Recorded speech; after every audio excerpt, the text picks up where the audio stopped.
14 మాజీ మంత్రి బొత్స సత్యనారాయణపై తుళ్లూరు పోలీస్ స్టేషన్లో ఫిర్యాదు నమోదైంది. అమరావతిని శ్మశానమంటూ చేసిన వ్యాఖ్యలు ప్రాంతీయ విద్వేషాలను రెచ్చగొట్టేలా ఉన్నాయని వెలగపూడికి చెందిన కంచర్ల జగన్మోహన్ రావు అనే రైతు ఫిర్యాదు చేశారు. అమరావతి బహుజన ఐకాస అధ్యక్షులు పోతుల బాలకోటయ్యతో కలిసి సిఐ అంజయ్యకు బొత్సపై ఫిర్యాదు అందించారు.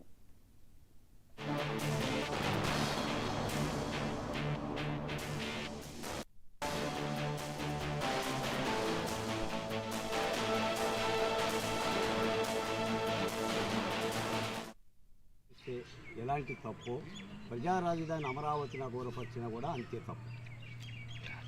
వైఎస్ఆర్సీపీ కాంగ్రెస్ పార్టీ మాజీ మంత్రివర్యులు వైఎస్ఆర్ కాంగ్రెస్ పార్టీ నాయకులు బొత్స సత్యనారాయణ గారు వయసు మీద పడ్డా కూడా బుద్ధి మార్చుకోకుండా నిన్న కూడా శాసన మండలిలో అమరావతి శ్మశానం అని చెప్పి మాట్లాడటం, నేను అదే మాటకి కట్టుబడి ఉన్నానని అంటం అనేది ఒక దుర్మార్గమైన చర్యగా అమరావతి ప్రాంత ప్రజల మనోభావాలని అమరావతి నేల తల్లిని కించబరిచే చర్యగా ఇది విద్వేషాలను రగిలిచ్చే కుట్రలో భాగంగా భావించి వెలగపూడి గ్రామానికి చెందిన అమరావతి రైతు రాజధానికి 2 ఎకరాల 36 సెంట్లు భూమి ఇచ్చిన కంచెర్ల జగన్మోహన్ రావు గారు ఈరోజు తుళ్లూరు పోలీస్ స్టేషన్లో సిఐ గారి సమక్షంలో అమరావతి బహుజన జేఏసీగా నేను కూడా తోడుండగా ఫిర్యాదు చేశాం.